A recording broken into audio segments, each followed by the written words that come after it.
Welcome to Psych Waves, where we review emerging and current holistic treatments in psychiatry while learning to better understand the workings of our own minds. I'm your host, Dr. Teresa Anderson, owner and practicing psychiatrist of the Anderson Clinic in Cincinnati, Ohio. In honor of recently celebrating Mother's Day, I thought it would be appropriate to focus on moms for a bit, especially during that special time when you first become a mom. The arrival of a baby is often portrayed as pure bliss, a time of unadulterated joy. And while it is a joyous time, it's also a period of immense change and sleep deprivation and profound hormonal shifts. Your brain and body have been bathed in tremendous amounts of hormones that suddenly and abruptly tank. You no longer have any idea of what your bra size anymore, which can change from hour to hour. You feel like a milk cow. You suddenly look at your partner who you once thought hung the moon as stars, and you feel like being intimate with them is yet another thing. It's chore on your to-do list, and that's ranking way below sleep. You can't remember the last time you had a shower. You're not even sure if you've eaten today. And your body is no longer your own. I'm a size what?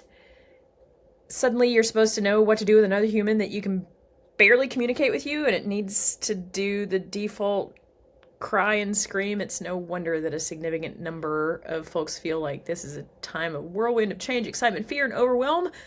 It's also no wonder that many mothers experience the baby blues. Today we're going to demystify two often confused terms, the baby blues and postpartum depression. We'll explore how to recognize the symptoms of each, understand the vital role of social support and delegation, and most importantly, know when it's time to reach out for professional psychiatric help. This isn't about judgment, it's about empowerment for you and the community around you, understanding and getting the support you deserve. So, first of all, let's start with the baby blues. You're definitely not alone if you felt it. They are incredibly common, and it affects up to 80% of new mothers. That's right, 8 out of 10 moms will experience this to some degree. So, first and foremost, know that if you're feeling this, you're absolutely not alone. It's a very normal part of the postpartum transition. So what does it look like? The baby blues typically begin within the first few days after childbirth when you're exhausted from labor and delivery or C-section, usually around day 3 or 4, and generally peak around a week or two postpartum. The key word here is that feelings are temporary. The rapid drops in estrogen and progesterone, or the pregnancy hormone, are mainly to blame. The feelings usually resolve on their own with about 2 to 3 weeks or so, without the need for medical intervention, which is around the time your hormones also start leveling out, especially if you're breastfeeding. So, here's what to expect. Mood swings and emotional volatility. You might find yourself crying over seemingly small things, a sappy commercial, a kind word, or just because you're feeling overwhelmed. You can feel happy one moment and tearful or fearful the next. Irritability. Feeling more easily annoyed or frustrated than usual, remind your partner not to take things personally. Sadness. A general sense of sadness or tearfulness. Anxiety. Feeling a bit worried or overwhelmed by the responsibility of a new baby. Restlessness, feeling keyed up or unable to relax even when your partner or family member takes over this round of feedings and diaper changes. Difficulty concentrating, your brain might feel a bit foggy and like you suddenly have instantaneous ADHD even if you didn't suffer from it before. And of course, sleep disturbances. Even when the baby sleeps, you might find it hard to drift off. Every cell might be alerted to the baby's cry. So the key takeaway for the baby blues: they're short-lived, generally mild, and don't significantly interfere with your ability to care for yourself or your baby.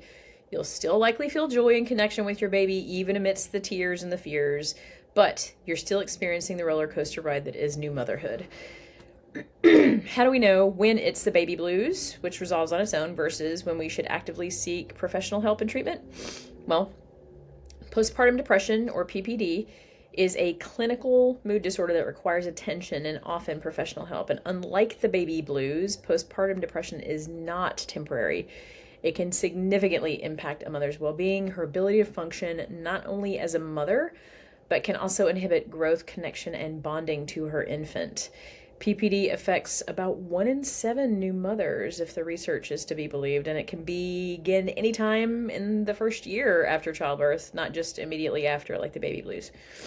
PPD can last for weeks, months, or even longer if left untreated. And the big differences between postpartum depression and the baby blues: postpartum depression duration is this most significant differentiator. If symptoms of sadness, anxiety, or overwhelm persist beyond 2 weeks or worsen, it's a red flag for PPD. 2 weeks is often the magic time frame in psychiatry. The severity: PPD symptoms are often more intense and pervasive than the baby blues. They don't just come and go. They are persistent and deeply interfere with daily life. Less of an up and down roller coaster, mostly because it's all down. There's a significant loss of interest in joy, also clinically known as anhedonia, a hallmark of depression. You might lose interest in activities you once enjoyed, or even feel numb towards your baby or partner or the rest of the family members.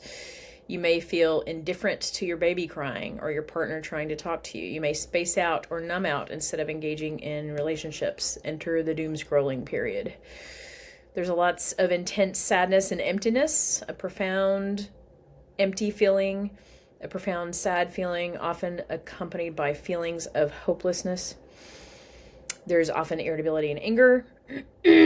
Yes, baby blues can have irritability and anger, but postpartum can manifest as intense anger, rage, resentment, often directed at your partner or at other children in the family. There's overwhelming anxiety and even panic attacks, and this is way far beyond the typical new parent worries. This is excessive worrying about a baby's health or safety to the point of perseveration or even obsessive thoughts. There's a lot of guilt and shame, feeling like you're inadequate as a mom, as a person, feeling like you're failing, or even believing that your baby, your partner would be better off without you.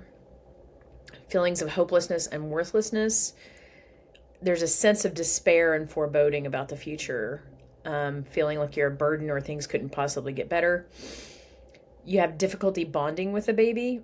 This is a particularly distressing symptom, especially because you might feel detached, indifferent, or even resentful towards your baby.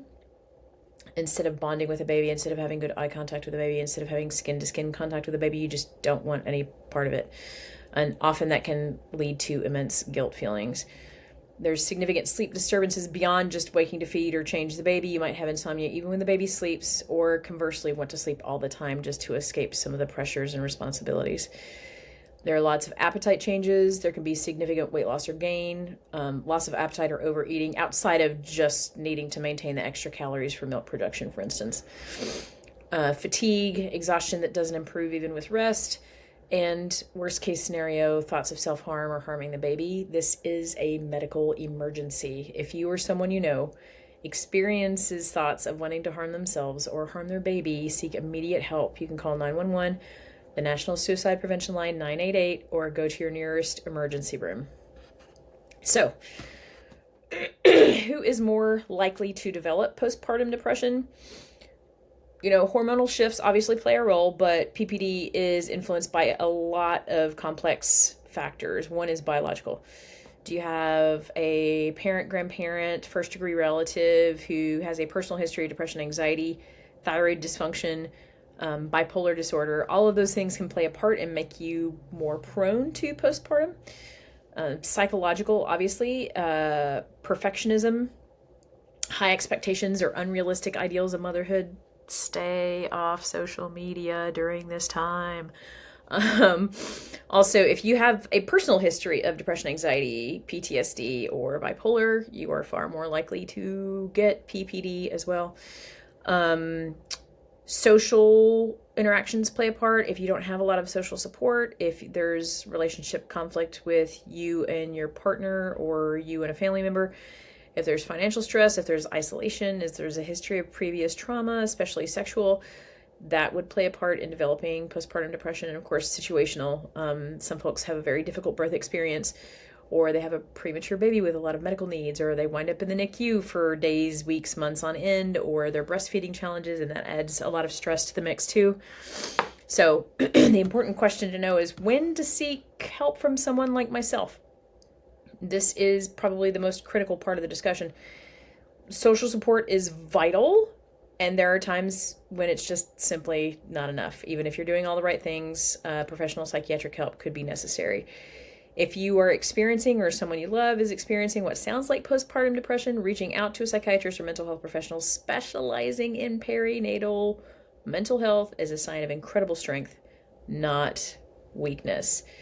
So if you have a history, personal history, family history, depression, anxiety, bipolar, you're obviously at higher risk, and you should have a lower threshold for seeking help. What do I mean by this? This would be a perfect example of when seeing a professional when you become pregnant. so they can follow you through the duration of the pregnancy and possibly establish medication management if need be. But in essence, you're establishing a relationship with this clinician, so if things go wrong quickly, they can act quickly instead of waiting several weeks to months to be seen by a provider that you don't even know. It's hard to tell your story when you're already in distress. So if you get somebody at baseline who's like, I think I'm doing well, but my mom had bipolar and I have some anxiety, and maybe it might be a good idea to talk to somebody just in case. Always have somebody there just in case. It's always a great idea. So if the duration's over 2 weeks, more down than not, worse symptoms than just the baby blues, obviously it's time to call a professional. And like I said, an absolute medical emergency is when mom wants to hurt or kill herself, or wants to hurt or kill the baby, or even another family member. So what can be done in the meantime? Whether you're navigating the baby blues or you're concerned about you or your partner having PPD, one of the most powerful tools in your arsenal is building a strong support system and actively seeking, and this is the important part, accepting help. As a society, we put so much value on being independent. I feel like we've lost a sense of community we once had. And as they say, it takes a village. We also put immense pressure on new moms to be self-sufficient and heroic. You see all the time on Facebook and Instagram reels, people living their best lives while finding the time to exercise and eat organic, nutritious whole foods, and you're thinking the only version of self-care you're getting to is a shower today. Maybe. The idea that we have to do it all on our own desperately needs to change. Connect with other moms to combat isolation, especially in those early weeks when your hormones are wreaking havoc with your body and your mind. It can normalize how you're feeling and help you recognize that you aren't alone.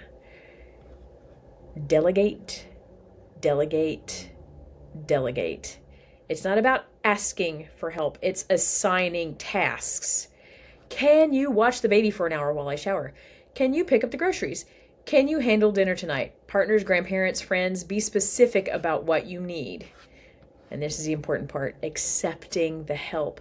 When someone offers to bring a meal, do a load of laundry, or watch the baby while you nap, say yes to it all, even if it's not how you'd normally do it. That's not how I hang up clothes. That's not, I don't put those on permanent press. I don't hang these up. Doesn't matter. Drop the guilt. This is not a time for martyrdom. This is not a time for perfectionism. Who the hell has time for that? You need to eat, sleep, take care of yourself, take care of your baby. The rest is kind of up there. So check into meal trains and food delivery. There are lots of online ways that you can sign up for this, and some people do it through the local churches or community centers. Nourishment is obviously fundamental. If you have the time in advance, obviously you can prepare freezer meals for yourself and your family. But if you don't, have a meal shower instead of a baby shower. You can let people bring pre-prepared foods that just go in the freezer when you just don't have the energy, and you have some for days to weeks down the line. Now, housework. You're going to need to let your standards slide a little bit, or better yet, delegate. If you have the money, hire help to come in once a week, every 2 weeks, once a month. And if you're not going out on the town much now anyway, use the money you once put towards entertainment and put aside towards saving your sanity and getting somebody else to help you with the dishes and the laundry. So much effing laundry. And do whatever you can to accept the help, because not only will this protect your sanity, it also protects your sleep. This is probably the single most impactful thing a support system can provide. Even a few consecutive hours of sleep can dramatically improve your mood, your resilience, and your stress level. Partners taking overnight shifts, or a trusted friend watching the baby for a morning nap, friends coming in from out of town, let them know they will be taking at least one overnight shift. You do not have the energy to entertain them right now. This is not your job. Let them show their love for you by helping you pick up the slack, even if only briefly. So friends also allow for emotional processing. Having someone to talk about it, all the overwhelming emotions, the fears, the struggles, without judgment, is therapeutic in and of itself. This can be a partner, a trusted friend, or even a postpartum doula. It also allows for a little time for self-care. Even small moments, a warm shower, a walk around the block, reading a chapter of a book, all those become possible when others step in to help. Another part, and we've talked about this before, setting boundaries and start saying no. It is a complete sentence. People want to come over and see the baby and you haven't showered in a week and don't remember the last time you slept or ate. No. You're allowed to set that boundary. Speaking of boundaries, stop scrolling on social media. It's wired to depress you and get you hooked onto the dopamine rush. You're going to be less connected to your baby, your partner, your family. Will also leave you feeling less than because so-and-so could do all this and lose her baby in just 6 weeks. Well, Sally so-and-so can go frickin' hang, okay?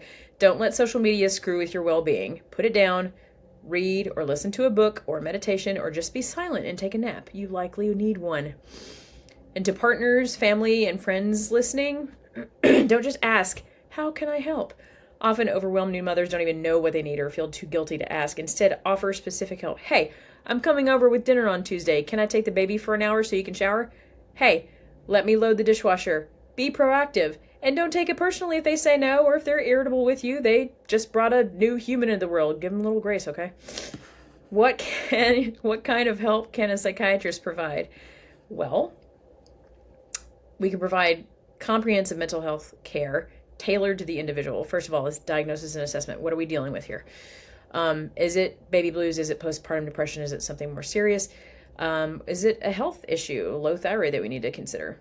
We offer various types of psychotherapy, medication management, obviously. Antidepressants are usually the first line treatment for this. SSRIs are commonly used. Anti-anxiety medications or mood stabilizers may be prescribed, especially in moderate to severe postpartum depression. But it depends on whether the mom wants to continue breastfeeding or not, if she is breastfeeding, and whether or not it is if I take this medication, I can no longer breastfeed. So that's something that you and your provider have to kind of discuss together. We always discuss the risks and benefits. And there are lots of safe options. Now, if it's a serious condition and person is still in-house in the hospital, there's also Zulresso or brexanolone. It's the first FDA-approved medication specifically for postpartum depression, administered intravenously in the hospital setting. It's a powerful option for rapid relief for some women, but depends on the insurance coverage, and it depends on the availability because it's a relatively new medication and it can be tens of thousands of dollars. So another option to consider, something that we offer, is ketamine infusions, especially for more severe treatment-resistant depression or anxiety. It can provide really rapid relief, and it can help sort of reset some of the brain pathways that are stuck in the depressive cycle. But you would have to pump and dump your milk on the days that you receive the infusions. And then PRTMS, or personalized repetitive transcranial magnetic stimulation, is also useful, especially in folks with postpartum depression who wish to continue breastfeeding consistently. It can be incredibly effective in reducing symptoms of depression, anxiety, PTSD, improving brain fog and fatigue without systemic side effects, without medications. And you don't have to stop taking any of the medications that you're currently taking if you are on any, and you don't have to stop breastfeeding, which is quite lovely. So we love to coordinate care with other providers. We are happy to work collaboratively with your OB-GYN, primary care physician, therapist, and other support systems to ensure holistic care. And the best thing to remember is really important, that postpartum depression is a treatable medical condition. It's not your fault. It's not a sign of weakness. An early intervention makes a significant difference in recovery and the connection you grow and maintain with your baby. It will also change the dynamic and stress level in the family that you're growing together. The journey into motherhood is profound, beautiful, and undeniably challenging. It's okay to not be okay all the time. The baby blues are a normal, fleeting response to enormous change. But if those feelings deepen, persist, or become overwhelming, or you notice the symptoms of postpartum depression, please hear this. You deserve help. Your baby deserves a healthy you. Your family deserves a healthy you. And most of all, you deserve a healthy you. Reaching out for help is an act of love for yourself, for your baby, and for your family. Don't suffer in silence. If you or someone you know is struggling, talk to your OB-GYN, your primary care doctor, your mental health professional. Organizations like Postpartum Support International are wonderful resources with helplines and local support groups. And if you're exploring options for more advanced personalized care, my team and I at the Anderson Clinic are here to guide you through comprehensive assessments and treatment plans, including psychotherapy, medication management, ketamine infusions, and PRTMS. You can visit www.andersonclinic.net to learn more and schedule a consultation. So thank you for your time and joining me today on Psych Waves. Let's continue to foster open conversations about mental health, break down stigmas, and ensure that every new mother receives the support she needs and deserves. If you found this information helpful, please like and subscribe, follow us, tell your friends. Follow our podcast, Psych Waves, on Apple and Spotify, or TikTok at Anderson Clinic Cincy with a Y. If you happen to be in the Cincinnati area and are looking for assistance with treatment-resistant depression, anxiety, postpartum depression, PTSD, or concussions, please give us a call at 513-321-1753 or check us out at www.andersonclinic.net. Start feeling better faster.